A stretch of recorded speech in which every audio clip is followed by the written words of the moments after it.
Hi friends, welcome back to my channel. ಇವತ್ತಿನ ವಿಡಿಯೋದಲ್ಲಿ ಗರ್ಭಿಣಿ ಸ್ತ್ರೀಯರಿಗೆ ಒಂದು ಒಳ್ಳೆ ರೀತಿಯಾಗಿ calcium source and next iron content ಮತ್ತು ಒಂದು ಒಳ್ಳೆ ರೀತಿಯಾಗಿ ಫೋಲೇಟ್ ಸಿಗಬೇಕು, ಮತ್ತು ಹೆಲ್ತ್ ತುಂಬ ಚೆನ್ನಾಗಿರಬೇಕು, ಮೂಳೆಗಳು ಗಟ್ಟಿ ಆಗಬೇಕು, ಜೊತೆಗೆ ಮಗುವಿನ ಬೆಳವಣಿಗೆ, ಮಗುವಿನ ವೆಯ್ಟ್ ಗೇನ್, ಮತ್ತು ಕೆಲವ್ರು ಬಂದು ಪ್ರೆಗ್ನೆಂಟ್ ಆದಮೇಲೆ ವೆಯ್ಟ್ ಗೇನೇ ಆಗಲ್ಲ, ಹಾಗೇ ಸಣ್ಣಕ್ಕೆ ಇರ್ತಾರೆ. ಸೊ ಆ ಥರ ಇರೋರು ಒಂದು ಸ್ವಲ್ಪ ವೆಯ್ಟ್ ಗೇನ್ ಆಗಬೇಕು. ಹೇಗೂ ಪ್ರೆಗ್ನೆಂಟ್ ಆದರೆ 8 to 12 kgs ಇಲ್ಲ 10 to 15 kgs ವರ್ಗು ದಪ್ಪ ಆಗೋರಿದ್ದಾರೆ. ಸೊ ಆ ಥರ ಆಗಬೇಕು. ಆದಾಗ ಒಂಥರ ಬುಡ್ಡಕ್ಕೆ ಚೆನ್ನಾಗಿ ಕಾಣಿಸ್ತೀರಾ. ನೆಕ್ಸ್ಟ್ ಒಂದು ಸ್ವಲ್ಪ ಒಂಥರ ಏನು ಹೇಳೋದು ಅಂತಂದ್ರೆ, ಪ್ರೆಗ್ನೆಂಟ್ ಆದಮೇಲೆ ಒಂದು ಸ್ವಲ್ಪ ಮೈ ಕಾಣಿಸಿದ್ರೆ ಒಂಥರ ನಿಮ್ಗೂ ಫುಲ್ ಫೀಲ್ ಅನ್ಸುತ್ತೆ. ಬಟ್ ಅದೇನು ತೊಂದರೆ ಇಲ್ಲ, ಮಗು ಆದ್ಮೇಲೆ ತನ್ನಿಂದ ತಾನೇ ಮಗುಗೆ ಫೀಡ್ ಮಾಡಿಸಿದಾಗ ಇಳಿಯುತ್ತೆ.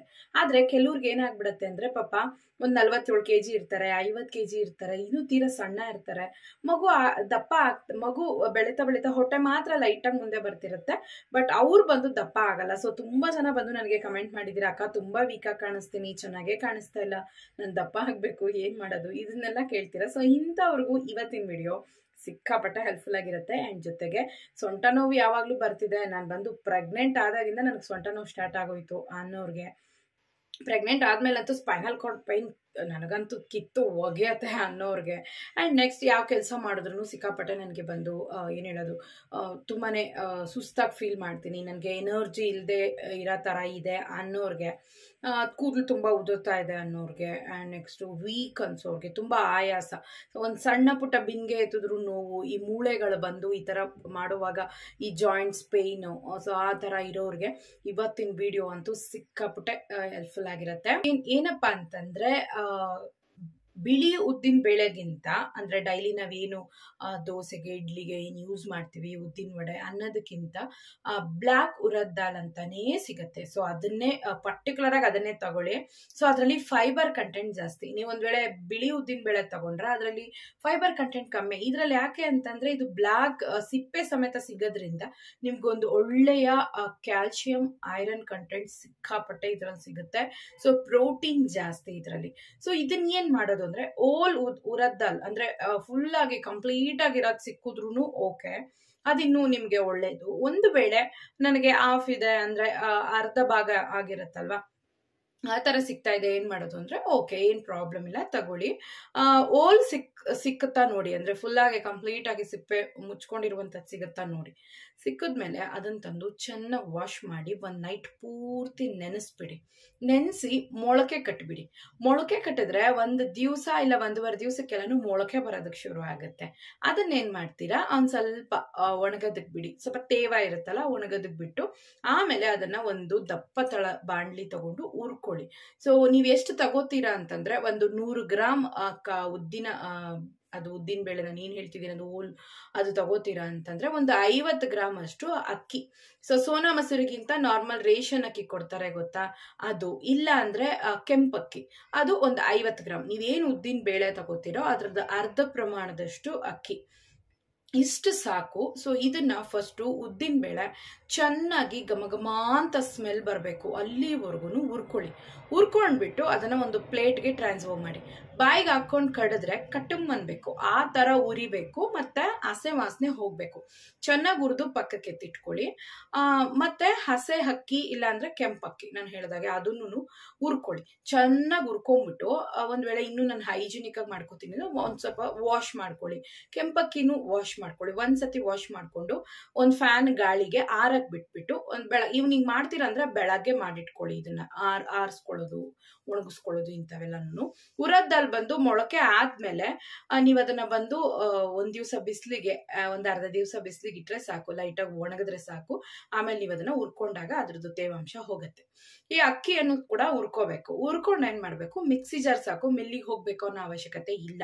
ನೀವು ಕ್ವಾಂಟಿಟಿ ಜಾಸ್ತಿ ಮಾಡ್ಕೋತೀರಾ ಅನ್ನೋ ಪಕ್ಷದಲ್ಲಿ, ಅಂದ್ರೆ ಮನೇಲಿ ಜಾಸ್ತಿ ಜನ ಹೆಣ್ಮಕ್ಳಿದ್ದಾರೆ, ಅವ್ರಿಗೆ ಸೊಂಟ ನೋವಿದೆ, ಬೆನ್ನೋವಿದೆ, ನಾವು ಜಾಸ್ತಿ ಮಾಡ್ಕೊ ತಿಂತೀವಿ ನಮ್ಗೆ ಅನ್ನೋರು ಒಂದು 3 kg ಉದ್ದಿನ ಬೇಳೆ ನಾನು ಹೇಳಿದಾಗೆ ಉರದ್ ದಾಲ್ ಅಂತಂದ್ರೆ ಅದು 1.5 kg ಅಷ್ಟು ಅಕ್ಕಿನ ನೀವು ಬೇಕಾದ್ರೆ ಹುರಿದು ಮೊಳಕೆ ಮಾಡಿ ಹುರಿದು ನೀವು ಮಿಲ್ಲಿಗೆ ಹಾಕ್ಸ್ಕೋಬಹುದು. ಸಿಂಪಲ್ ಆಗಿ ಮಾಡ್ಕೋತಿದ್ದೀರಾ ಅಂತಂದ್ರೆ ಒಂದ್ ಸಣ್ಣ ಮಿಕ್ಸಿ ಜಾರ್ಗೆ ಹಾಕಿ ಚೆನ್ನಾಗಿ ಫೈನ್ ಪೌಡರ್ ಆಗಿ ಮಾಡಿಟ್ಕೊಳ್ಳಿ. ಇದು ರುಬ್ಬೋವಾಗ ನಿಮಗೆ ಫ್ಲೇವರ್ಗೆ ನೀವು ಇದು ಸೇರಿಸ್ಕೋಬಹುದು, ಏಲಕ್ಕಿಯನ್ನ ಸೇರಿಸ್ಕೋಬಹುದು. ಸೊ ರುಬ್ಬಿದ್ದಾಯ್ತಾ, ಮುಗೀತು. ಇದನ್ನ ಒಂದ್ ಸ್ವಲ್ಪ ಬೆಚ್ಚಗಿರುತ್ತೆ ಆರಕ್ ಬಿಟ್ಟು ಒಂದು ಸಣ್ಣ ಜಾರಲ್ಲಿ ಹಾಕಿ ಒಂದು ಚಿಕ್ಕ ಒಂದು ಇದ್ರಲ್ಲಿ ಹಾಕಿ ಎತ್ತಿಟ್ಕೊಳ್ಳಿ. ಇದನ್ನ ಫ್ರಿಜ್ ಅಲ್ಲಿ ಇಡಬೇಕು ಅನ್ನೋದೇನಿಲ್ಲ.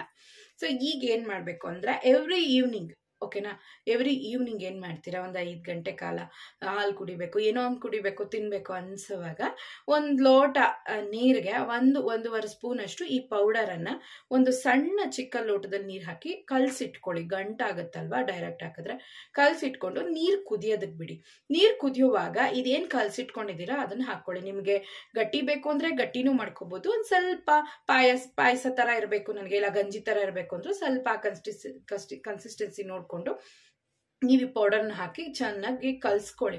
ಅದು ಕುದಿಯೋದಕ್ಕೆ ಶುರು ಆಗುತ್ತೆ. ಈ ಸ್ಟೇಜ್ ಅಲ್ಲಿ ಒಂದು ಚಿಕ್ಕ 1-2-3 ಅಷ್ಟು ಕಲ್ಲಷ್ಟು ಉಪ್ಪನ್ನ ಒಂದಿಷ್ಟು ಹಾಕೊಳ್ಳಿ. ಸೊ ಹಾಕ್ಬಿಟ್ಟು ಟೇಸ್ಟ್ಗೆ ತಕ್ಕ ಹಾಗೆ. ಆಮೇಲೆ ನೀವು ಒಂದ್ ಸ್ವಲ್ಪ ನಾಟಿ ಸಕ್ಕರೆ ಬೇಕು ಅಂದ್ರೆ, ನನಗೆ ಉಪ್ಪಿನ ಟೇಸ್ಟೇ ಸಾಕು ಅನ್ನೋರು ಓಕೆ, ಇಲ್ಲ ಒಂಚೂರು ಸಿಹಿ ಇರ್ಬೇಕು ಅನ್ನೋರು ನಾಟಿ ಸಕ್ಕರೆ ಒಂದು 1/2 ಸ್ಪೂನ್, ಚಿಕ್ಕದಷ್ಟು ಒಂದು 1/2 ಸ್ಪೂನ್ಗಿಂತ ಇನ್ನೊಂಚೂರು ಕಮ್ಮಿ ಹಾಕಿ ಚೆನ್ನಾಗಿ ಕುದಿಯೋದಕ್ಕೆ ಬಿಟ್ಟು ಅದನ್ನ ಒಂದ್ ಸ್ವಲ್ಪ ಬೆಚ್ಚಗಿರುವಾಗ್ಲೇ ಅಂದ್ರೆ ಕುಡಿಯೋ ಸುಡು ಬಿಸಿಯಲ್ಲಿ, ಕುಡಿಯೋಕೆ ನಮ್ಗೆ ಏನ್ ಬಿಸಿ ಅನ್ಸುತ್ತೋ ಅದ್ರಲ್ಲಿ ನಿಧಾನವಾಗಿ ಸಂಜೆ ಟೈಮಲ್ಲಿ ಕುಡ್ಕೊಳ್ಳಿ. ಸೊ ಈ ತರ ದಿನ ಮಾಡಿ, ಏನ್ ಪ್ರಾಬ್ಲಮ್ ಇಲ್ಲ, ಯಾವುದೇ ರೀತಿ ಸೈಡ್ ಎಫೆಕ್ಟ್ ಇಲ್ಲ. ನಿಮ್ಗೆ ಡೈಲಿ ಮಾಡ್ಕೊಳ್ತಾ ಬಂದ್ರಿ ಅಂದ್ರೆ ಫಸ್ಟ್ ಟ್ರೈಮಿಸ್ಟರ್ ಇಂದ ಈ ಲಾಸ್ಟ್ ಟ್ರೈಮಿಸ್ಟರ್ ವರ್ಗುನು, 3rd ಟ್ರೈಮಿಸ್ಟರ್ ವರ್ಗುನು ಒಂದ್ ಸ್ವಲ್ಪನೇ ಕುಡ್ಕೊಳ್ತಾ ಬಂದ್ರಿ ಅಂತಂದ್ರೆ ಖಂಡಿತವಾಗ್ಲೂ ನಿಮ್ಮ ಮಗುವಿನ ನಿಮ್ಮ ವೆಯ್ಟ್ ಫಸ್ಟ್ ಆಗಿ ಇನ್ಕ್ರೀಸ್ ಆಗುತ್ತೆ. ಎರಡನೇದು, ಮಗುವಿನ ಆರ್ಗನ್ ಡೆವಲಪ್ಮೆಂಟ್ ತುಂಬಾ ಚೆನ್ನಾಗಿರುತ್ತೆ. ಇದು ಇನ್ನೊಂದು ದೊಡ್ಡ ಸ್ಪೆಷಲ್ ಉಂಟು ಮಾಡುತ್ತೆ. ಇದನ್ನ ಲಾಸ್ಟ್ ಅಲ್ಲಿ ಹೇಳ್ತೀನಿ ನಿಮ್ಗೆ. ಮತ್ತೆ ನಿಮ್ಗೆ ಚೆನ್ನಾಗಿ ಕಾನ್ಸ್ಟಿಪೇಷನ್ ಇಲ್ಲದೆ ಇರೋ ತರ ಮಾಡುತ್ತೆ, ಅಂದ್ರೆ ಮಲಬದ್ಧತೆ ಇಲ್ಲದೆ ಇರೋ ತರ ನಿಮ್ಗೆ ಆರೋಗ್ಯ ಕೊಡುತ್ತೆ ಇದು. ನೆಕ್ಸ್ಟ್ ಜೀರ್ಣಕ್ರಿಯೆಗೆ ಪ್ರಮೋಟ್ ಮಾಡುತ್ತೆ. ನೆಕ್ಸ್ಟ್ ಇನ್ನೇನ್ ಮಾಡುತ್ತೆ ಅಂತಂದ್ರೆ ನಿಮ್ಗೆ ಕೈಕಾಲು ನೋವುಗಳು ಕಮ್ಮಿ ಆಗ್ತವೆ, ಮೊಣಕಾಲು ನೋವು ಕಮ್ಮಿ ಆಗುತ್ತೆ, ಆಯಾಸ ಕಮ್ಮಿ ಆಗುತ್ತೆ, ಸೊಂಟ ನೋವು, ಸ್ಪೈನಲ್ ಕಾರ್ಡ್ ಪೇನ್ ನಿಜವಾಗ್ಲೂ ಕಮ್ಮಿ ಆಗುತ್ತೆ. ಒಂಥರ ಒಂದು ಒಳ್ಳೆ ಎನರ್ಜಿ ನಿಮ್ಗೆ ಸಿಗುತ್ತೆ. ಮೇಯ್ನ್ ಆಗಿ ಇದರಲ್ಲಿ ಕ್ಯಾಲ್ಸಿಯಂ, ಪ್ರೋಟೀನ್, ಐರನ್ ಬೂಸ್ಟ್ ಆಗುತ್ತೆ. ಸೊ ಇದು ನಾನು ಮಾಡ್ಕೊಂಡು ಕುಡ್ದಿದ್ದೀನಿ. ಇದಕ್ಕೊಂದು ಸಪ್ರೇಟ್ ಆಗಿ ಶ್ರೀಮತಿ ನಿಲಿಯ ಚಾನಲ್ ಅಲ್ಲಿ ವಿಡಿಯೋ ಕೂಡ ನಾನು ಹಾಕಿದ್ದೆ. ಸೊ ಇದನ್ನ ನೀವು ಇದೇ ತರ ಮಾಡ್ಕೊಳ್ಳಿ. ಒಂದ್ ವೇಳೆ ಮೊಳಕೆ ಕಟ್ಟಕ್ ಆಗ್ಲಿಲ್ಲ, ನಮ್ಗೆ ಸ್ಪ್ಲಿಟ್ ಆಗಿರುವಂತಹ ಉರದ್ ದಾಲ್ ಸಿಕ್ಕಿದೆ ಬ್ಲ್ಯಾಕು, ಅದ್ರಲ್ಲೇ ಮಾಡ್ಕೋಬಹುದು ಅಂದ್ರೆ ಡೈರೆಕ್ಟ್ ಆಗಿ ಅದನ್ನ ಹುರ್ಕೊಳ್ಳಿ, ಏನ್ ತೊಂದ್ರೆ ಇಲ್ಲ. ಮೊಳಕೆ ಕಟ್ಟಿದ್ರೆ ಇನ್ನೊಂಚೂರು ಎಕ್ಸ್ಟ್ರಾ ನ್ಯೂಟ್ರಿಯೆಂಟ್ಸ್ ವ್ಯಾಲ್ಯೂ ಜಾಸ್ತಿ ಆಗುತ್ತೆ ನೋಡಿ, ಅದಕ್ಕೆ ಹೇಳಿದ್ ನಾನು. ಸೊ ಇದನ್ನ ಜಸ್ಟ್ ಹಾಗೇನೆ ಹುರಿದು ನೀವು ಪೌಡರ್ ಮಾಡ್ಕೊಂಡು ಇನ್ಸ್ಟೆಂಟ್ ಆಗಿ ಜಸ್ಟ್ ಒಂದು 20 ಮಿನಿಟ್ಸ್ಗೆಲ್ಲಾನು ನೀವು ಇದನ್ನ ಹುರಿದು ನಿಧಾನಾಗಿ ಲೋ ಫ್ಲೇಮಲ್ಲಿ ಹುರಿದು ಪೌಡ್ರು ಕೂಡ ಮಾಡಿಟ್ಕೋಬಹುದು. ಒಂದು 10 ನಿಮಿಷದೊಳಗಡೆ ಗಂಜಿ ಕೂಡ ಮಾಡಿ ಕುಡಿದು ಬಿಡ್ಬೋದು. ಒಂದು ಅರ್ಧ ಗಂಟೆ ಫಸ್ಟ್ ಡೇ ಹಿಡಿಯುತ್ತೆ, ಸೆಕೆಂಡ್ ಡೇ 10 ಮಿನಿಟ್ಸ್. ಸೊ ಚೆನ್ನಾಗಿ ನಿಧಾನವಾಗಿ ಲೋ ಫ್ಲೇಮಲ್ಲಿ ಕುದಿಸಿ ಕುಡೀರಿ. ಸೊ ಈ ತರ ಮಾಡುವಾಗ ನಿಮಗೆ ನಿಮ್ಮ ಮಗುಗೆ ಒಂದು ಒಳ್ಳೆಯ ಹೆಲ್ದಿ ವೆಯ್ಟ್ ಗೇನ್, ಒಂದು ಒಳ್ಳೆ ಹೆಲ್ದಿ ಪ್ರೆಗ್ನೆನ್ಸಿ ಕಂಟಿನ್ಯೂ ಆಗುತ್ತೆ.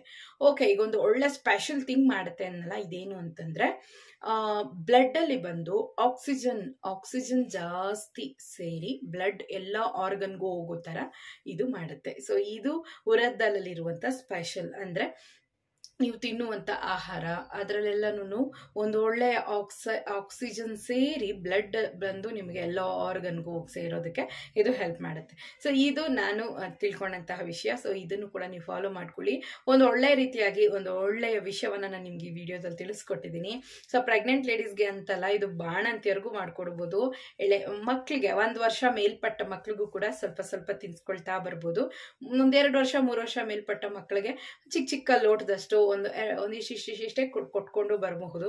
ಸ್ಕೂಲ್ಗೆ ಹೋಗೋ ಮಕ್ಕಳಿಗೆ ಕೊಡ್ಬೋದು. ಪೀರಿಯಡ್ಸ್ ಪೇಯ್ನ್, ಜಾಸ್ತಿ ಪೇಯ್ನ್ ಇದೆ, ಹೊಟ್ಟೆ ನೋವಿಗೆ, ಸೊಂಟ ನೋವಿಗೆ, ಇದೆಲ್ಲನೂ ಸಿಕ್ಕಾಪಟ್ಟೆ ಮಾಡಿಸಿದಂತಹ ಒಂದು ವಿಷಯ ಇದು. ಸೊ ಇದನ್ನ ಮಾಡಿ ನೋಡಿ. ಒಂದ್ ವೇಳೆ ನಿಮ್ಗೆ ಈ ವಿಷಯ ಸರಿಯಾಗಿ ಗೊತ್ತಿಲ್ಲ ಅಂದ್ರೆ ಮನೇಲಿರುವಂತಹ ಅಜ್ಜಿಗಳನ್ನ ಕೇಳಿ ನೋಡಿ. ಆ ಕಾಲದಲ್ಲೆಲ್ಲ ಉದ್ದಿನ ಬೇಳೆಯಲ್ಲೇ ಮುದ್ದೆ ಮಾಡ್ಕೊಡ್ತಿದ್ರು, ಉದ್ದಿನ ಬೇಳೆಯಲ್ಲೇನೆ ಗಂಜಿ ಮಾಡ್ಕೊಡ್ತಿದ್ರು. ಸೊ ಕರಿ ಉದ್ದಿನ ಬೇಳೆ ಸಿಕ್ಕಾಪಟ್ಟೆ ಒಳ್ಳೇದು. ಸೊ ಮಿಸ್ ಮಾಡಕ್ ಹೋಗ್ಬೇಡಿ. ಓಕೆ ಫ್ರೆಂಡ್ಸ್, ಇವತ್ತಿನ ವಿಡಿಯೋ ಖಂಡಿತವಾಗ್ಲೂ ನಿಮ್ಗೆ ಯೂಸ್ಫುಲ್ ಆಗಿರುತ್ತೆ ಅಂತ ಅನ್ಕೊಳ್ತೀನಿ. Take care, by.